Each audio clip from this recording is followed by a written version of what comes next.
से हमें पता लगता है कि एक एसडीएम जो यहाँ बैठा है, जिसने पहले हिंडोली में एक दलित महिला के साथ मारपीट करी थी और वो एपीओ हुआ था अमित चौधरी। उस अमित चौधरी ने यहाँ एक आंगनबाड़ी में एक जो महिला होती है उसको, एक जो टीचर है यहाँ पे उसको, और आंगनबाड़ी का जो महिला का जो पति था वो अपंग था, उन तीनों को दादागिरी से कि तुम्हें सस्पेंड कर देंगे, तुम्हारी नौकरी खा जाएंगे, तुम वोट डालो, और उनको तीनों को जबरदस्ती ले जाकर वोट उन्होंने डलवाया है। उस महिला ने अपना इंटरव्यू भी सबके सामने दिया है। उसके बाद हमें जब पता लगा तो जिस तरह से पिछले 25 तारीख से मेरे साथ हो रहा है, मेरे पोस्टरों को फाड़ा जा रहा है, मेरे लड़के अभी अलीगढ़ में थाने में बंद है, रात को मेरे लड़के बंद किए गए, मेरे को प्रचार करने से रोका जा रहा था। हर जगह ये प्लान किया गया कि भाई धीमी वोटिंग हो, इनके लोगों को वोटरों से तो जाने से रोका जाए। यहाँ भी हमने देखा कि अभी तक कलेक्टर नहीं आई। ये बड़ा दुर्भाग्य है। एसपी यहाँ बैठा होता, अभी मैंने आधे घंटे पहले कह दिया भाई एसपी को ही बुला लो, मान लेंगे, लेकिन एसपी यहाँ होते हुए भी एसपी नहीं आया। डिप्टी को भेज रहे हैं और डिप्टी कह रहा मैं आश्वासन दे दूं 2 दिन बाद में अगर हम लाख लोगों को लेकर अगर कलेक्टर का घेराव करेंगे इस मुद्दों को लेकर, तो कलेक्टर कहेगा मेरे पास तो सूचना नहीं थी। हम ये चाहते थे आज रिटर्न में केवल कलेक्टर सीएम को मैसेज कर दे भाई इन गाँव को देवली से वापिस उपखंड जो इनका उनियारा से हटा के इनको देवली उपखंड किया है, जो उनियारा इनके 15 किलोमीटर पड़ता है, देवली 95 किलोमीटर पड़ता है। ये पूरा पंचायत का गांव, 8 गांव पंचायत में, उन सबका ये मुद्दा था।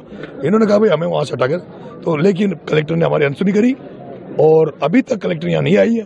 फिर लास्टली हमने होपलेस हो गया, क्योंकि इनका ये मनसा है, इनकी ये मनसा थी नरेश मीणा यहाँ बैठा रहे, इसका वोट डिस्टर्ब हो, वातावरण गंदा हो, और यहाँ का जो मतदाता 800 मतदाता है वो भी वोट नहीं डाले, क्योंकि बहिष्कार का दिन 3 वोट डाला गए, फॉर्मेलिटी कर ली थी, वही बहिष्कार नहीं है, 3 वोट डल गए, जो तो ये अपनी वो करना चाहते जो कर्मचारियों से डलवाए। लेकिन अब ये तय हुआ है कि जो लड़ाई हम लड़ रहे हैं उसमें वो चाहते हमसे ये थे कि वोटिंग नहीं हो, तो हमारा उनका मकसद सफल हो रहा था। ऐसे में मैंने अभी फैसला लिया है, एक सीओ साहब आए रघुवीर सिंह जी, उन्होंने कहा मैं आश्वासन दे दूं। हमने मना कर दिया, सीओ का लेवल का नहीं है, सीओ का लेवल का होता तो हम एसडीएम से बात कर लेते। हमने कहा कलेक्टर लेवल की बात है, हमने सीओ से मना कर दिया, आप आश्वासन मत दो, हमें आश्वासन की जरूरत नहीं है, हमें कलेक्टर का आश्वासन चाहिए। मैंने उसके बाद सभी गाँव वालों से कहा है आप अपना वोट चालू करें, उनका वोट डल रहा है, मैं यहाँ बैठा हूँ, मैं यहाँ अन्य बूथों पर भी जाएंगे, मैं कहीं नहीं जाऊँगा, मैं यहीं बैठा हूँ। जैसे इनकी वोटिंग खत्म होगी मैं इस गाँव से मंत्रणा करूंगा। अगर इस गाँव और 8 गाँव से, जिस पंचायत में पड़ते हैं 8 गांव जिनकी ये समस्या है, और यही नहीं मोहम्मदगढ़ की भी समस्या है, उनको भी उनियारा से तोड़ के नगर फोर्ट में जोड़ दिया गया, देवली में जोड़ा।